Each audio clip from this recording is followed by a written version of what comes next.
రాజు కూడా కావ్య వంక అలాగే చూస్తూ ఉండి హాయ్ బాగున్నారా అని చెప్పనేసరికి బాగున్నానండి అని చెప్పాను. కానీ సారీ అండి, ఆ రోజు మిమ్మల్ని హాస్పిటల్లో ఉంచేసి వెళ్ళాను, మీకు స్పృహ వచ్చే వరకు ఉండలేదు, మీరేమీ ఇబ్బంది పడలేదు కదా అని చెప్పాను. కానీ లేదు లేదు నేనే మీకు థ్యాంక్స్ చెప్పాలి అని, కానీ ఇక్కడే నిలబడిపోయారు, రండి లోపలికి అని చెప్పనేసరికి లోపలికి వెళ్ళిన తర్వాత రాజు మాట్లాడుతూనే ఉంటాడు. కావ్య రాజు వంక మైమరిపించిపోయి అలా చూస్తూ ఉంటుంది. అసలు బావ ఎవరితో మాట్లాడుతున్నాడు అని చెప్పి యామిని కాస్త కిందకి వచ్చేసరికి కావ్యం చూసి ఒక్కసారిగా స్టన్ అయిపోతుంది. కావ్య ఏంటి ఇక్కడికి వచ్చింది, తన భర్త అన్న విషయం కావ్య తెలిసిపోయిందా ఏంటి అనుకుంటూనే ఎవరు బావ ఈ అమ్మాయి అని చెప్పాను. కానీ అదే మొన్న యాక్సిడెంట్ పడిపోయింది, కళ్ళు తిరిగి నేను హాస్పిటల్లో జాయిన్ చేశానని చెప్పాను కదా, తను ఈ అమ్మాయి అని చెప్పనేసరికి అంటే బావ రాజు జాయిన్ చేసింది తన భార్యనే అన్నమాట అని చెప్పి అనుకుంటుంటారు. మీరు ఎవరండి, మిమ్మల్ని ఎక్కడో చూసినట్టుంది అని చెప్పాను. కానీ అవును నాకు మిమ్మల్ని ఎక్కడో చూసినట్టుంది అంటూ రాజు అనేసరికి ఆ రోజు చూశారు కదా అని, కానీ లేదు నాకు ఈ మధ్యన జరిగిన యాక్సిడెంట్లో గతాన్ని మర్చిపోయాను, నా గతం తాలూకు జ్ఞాపకాల్లో మీరు ఉన్నారేమోనని నాకు అనిపించింది, మిమ్మల్ని చూడడంతో నాకు ఏదో తెలియని ఆలోచన వచ్చింది, పైగా మీ చేతి స్పర్శ కూడా నాకు ఏదో పరిచయం ఉన్న వ్యక్తి స్పర్శలా అనిపించిందని చెప్పాను. కానీ నేను మీ భార్యనండి, నా స్పర్శ మీకు తెలిసిన స్పర్శలా ఉండకపోవడం ఏంటి, నేను మీ భార్యని, మీరు నన్ను ఎప్పుడు గుర్తుపడతారండి అని చెప్పాను. కానీ ఏంటి బావా తనకు నీకు ఎందుకు గతంలో పరిచయం ఉంటుంది, పైగా నువ్వు నేనే కదా క్లోజ్గా ఉండేవాళ్ళం, నువ్వు ఎవరితోనే మాట్లాడేవాడేవి కాదు నాతో తప్ప, మరి అలాంటి తప్పుడు తనతో ఎందుకు మాట్లాడతారని చెప్పనేసరికి కొంచెం దగ్గు వచ్చినట్టుగా దగ్గుతుంది కావ్య. ఎందుకంటే రాజుతో మాట్లాడాలని దగ్గేసరికి కొన్ని వాటర్ ఇస్తారని, కానీ ఇప్పుడే తీసుకొస్తానని ఇంకా అక్కడి నుంచి యామిని వెళ్తుంది. మీ గతం మీకు గుర్తుందా అని చెప్పాను. కానీ నాకు నా గతం ఏమీ గుర్తు రావట్లేదు, తనేమో నా మరదలు అంటుంది కానీ నాకు ఎక్కడా ఏమీ అనిపించడం లేదు, ఈ ఇంట్లోనే నేను తిరిగానంటుంది కానీ నాకు నమ్మకం కలగడం లేదు అని చెప్పనేసరికి కావ్యకు అర్థమవుతుంది తన భర్త అని. చేతికి ఉన్న పచ్చబొట్టు కూడా చూస్తుంది, అది కూడా తన భర్తకు మాత్రమే ఉందని క్లియరెన్స్ చేసుకుంటుంది. ఇంకా అలా చేసుకున్న తర్వాత సరే వెళ్ళొస్తానండి అనగానే మీ నెంబరు అని చెప్పి రాజు యామిని లేనప్పుడే ఫోన్ నెంబర్ తీసుకుంటాడు, తన దగ్గరే పెట్టుకుంటాడు. ఇంకా కావ్య చాలా సంతోషంగా అప్పు దగ్గరికి వస్తుంది. అప్పు తను మీ బావే, కావాలని యామిని నా నుంచి దూరం చేయడానికి కుట్రలు చేస్తుంది, అసలు ఆ యామిని ఎవరో తెలుసుకోవాలి అప్పు అని చెప్పాను. కానీ తెలిసిందక్క, ఆ యామిని ఎవరో తెలిసింది, యామిని నీ జీవితంలోకి ఎందుకు వచ్చిందో కూడా తెలిసింది, బావ ఫోన్ నెంబర్ ఎందుకైనా మంచిదని బావ చాటింగ్ మొత్తం మీకు బావకు యాక్సిడెంట్ అవ్వడానికి ముందు బావ కాల్స్ బావ చాటింగ్ మొత్తం అంతా కూడా రికవరీ చేయించాను నేను, చేయిస్తే అసలు విషయం బయటపడింది.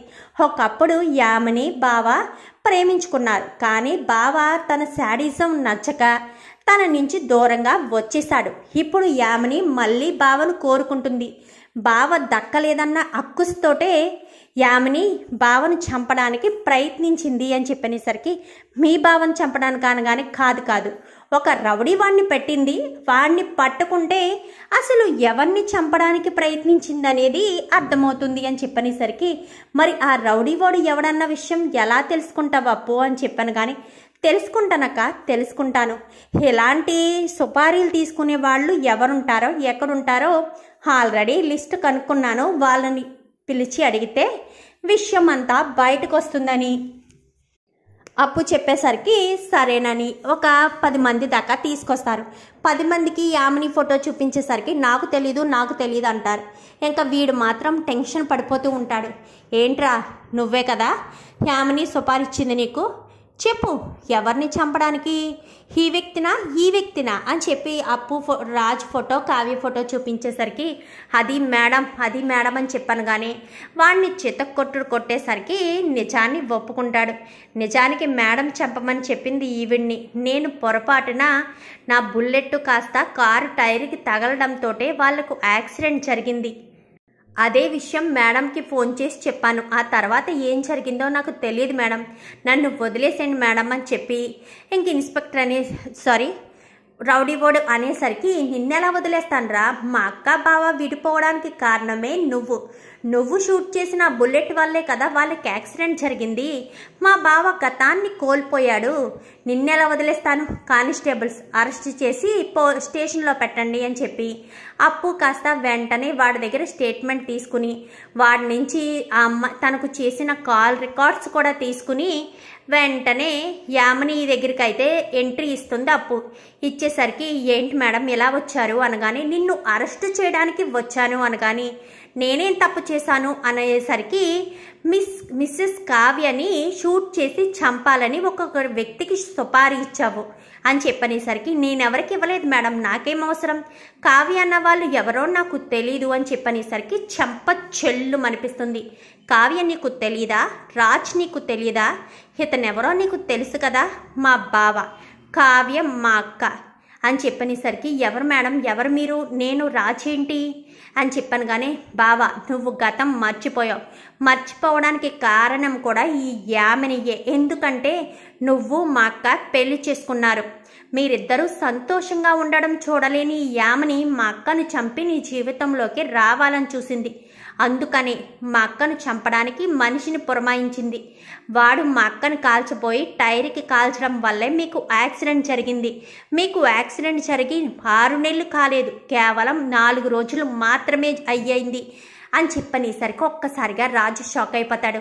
ఇంకా వాడిని తీసుకొచ్చి వాడిని ఎదురుగా పెట్టి 4 దెబ్బలు కొట్టేసరికి ఈ మేడమే నాకు డబ్బులు ఇచ్చారు, కాల్ రికార్డ్స్ కూడా ఉన్నాయి అని చెప్పి కాల్ రికార్డ్స్ని కూడా చూపించేసరికి ఒక్కసారిగా యామిని ఏం చేయాలో అర్థం కాదు.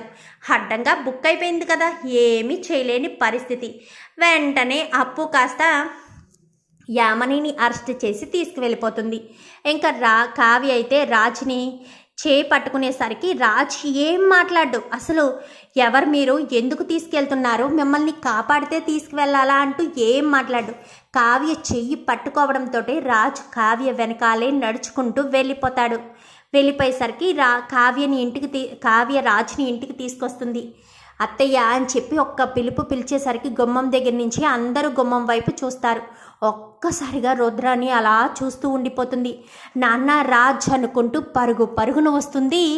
ఇంకా అపర్ణ అయితే అందరూ కూడా గుమ్మం దగ్గరికి వచ్చేస్తారు. నాన్న రాజ్ నీకేం కాలేదు కదా అనగానే నాకేం కాలేదు అని చెప్పి మాట్లాడేసరికి అదేంటి అలా మాట్లాడుతున్నాడు అని చెప్పాను. కానీ అత్తయ్య ఆయన గతాన్ని మర్చిపోయారు, కొన్ని రోజులు అలానే ఉంటారు, తర్వాత పూర్తిగా రికవరీ అవుతారని చెప్పి లోపలికి తీసుకువెళ్ళిన తర్వాత నాన్న రాజ్ నీకు అన్నం తినిపించినా అని చెప్పనేసరికి మీరెవరు అని చెప్పాను. కానీ నేను నీ కన్న తల్లిని, ఈయన మీ డాడీ, తను మీ నానమ్మ, మీ తాతయ్య, మీ పిన్ని, మీ చిన్నాన్న, మీ తమ్ముడు అంటూ మొత్తం అందరినీ కూడా పరిచయం చేస్తూ ఇంకా రాజ్కి తన గతాన్ని గుర్తు చేసుకోవడానికి ఎంతో అవకాశాన్ని ఇస్తారు అందరూ కూడా. కావ్య కూడా వాళ్ళిద్దరి మధ్య జరిగిన సంఘటనలు, జ్ఞాపకాలు అన్నీ కూడా చెప్పడానికి ప్రయత్నం చేస్తూ ఉంటుంది. రాజ్కి యామిని చెప్పినప్పుడు ఏదో అనుమానం కలిగిన కావ్య చెప్పిందంతా నిజమే కదా, అదంతా కూడా ఏదో తెలిసినట్టుగా, ఆ ఇల్లంతా తెలిసినట్టుగా, ఆ మనుషులంతా చూసినట్టుగానే రాజ్కి అనిపిస్తూ ఉంటుంది. మొత్తానికైతే రాజు గతం గుర్తు తెచ్చుకోవడానికి చాలా తొందరపడతాడు. ఇంకా కొద్ది కొద్దిగా డాక్టర్ ట్రీట్మెంట్తో ఇంకా కొద్దిగా గతాన్ని గుర్తు చేసుకునే ప్రయత్నం చేస్తాడు. యామిని కుట్ర చేసిందని మొత్తం చెప్పుకుంటూ కావ్య అంతా కూడా రాజ్కి కావ్యకి మధ్య జరిగినవన్నీ కూడా చెప్తుంది. ఇంకా రుద్రాని, ఇంద్రాదేవి వీళ్ళంతా కూడా జరిగిన విషయాలు వాళ్ళంతు ప్రకారం జరిగినవన్నీ కూడా చెప్పి జ్ఞాపకాలన్నీ కూడా గుర్తు చేస్తూ ఉంటారు రాజ్కి. రాజ్ అలా గుర్తు చేసుకుంటూ నాది కదా ఈ కుటుంబం, నా తల్లిదండ్రులు బ్రతికే ఉన్నారు, యామిని ఎంత మోసం చేసిందా, నన్ను దక్కించుకోవడం కోసం ఎన్ని నాటకాలు ఆడిందా, నా భార్య నుంచి నా కుటుంబం నుంచి నన్ను దూరం చేసి జీవితాంతం నా కుటుంబానికి పుట్టెడు దుఃఖాన్ని అందించాలన్న ఉద్దేశంతోనే ఇంత కుట్ర చేసిందా అని చెప్పి ఇంకా రాజ్ అయితే చాలా అనుకుంటాడు. కావ్యతో ఒకరోజు కావ్య గట్టిగా రాజుని హత్తుకునేసరికి రాజుకి మొత్తం గతం అంతా గుర్తొచ్చి కళావతి అంటూ రాజు కావ్యాన్ని కూడా హత్తుకుంటాడు. మీకు గతం గుర్తొచ్చేసిందా అనగానే గుర్తొచ్చేసింది కళావతి. మిమ్మల్ని అందరినీ చూశాక నాకు గతం గుర్తొచ్చింది. ఇంకా నాకు ఎలాంటి ఇబ్బంది లేదు, నేనంతా బాగానే ఉన్నాను అని చెప్పాను. కానీ చాలా సంతోషంగా ఉందండి అని చెప్పి రాజ్ కావ్య ఇద్దరూ చాలా సంతోషంగా ఉంటారు. చూద్దాం మరి రాబోయే ఎపిసోడ్స్లో ఎలాగే జరగాలని మీరు కూడా కోరుకుంటే వీడియోని ఇస్తే లైక్ చేయండి, ఛానల్ని సబ్స్క్రైబ్ చేసుకోండి. Thank you for watching.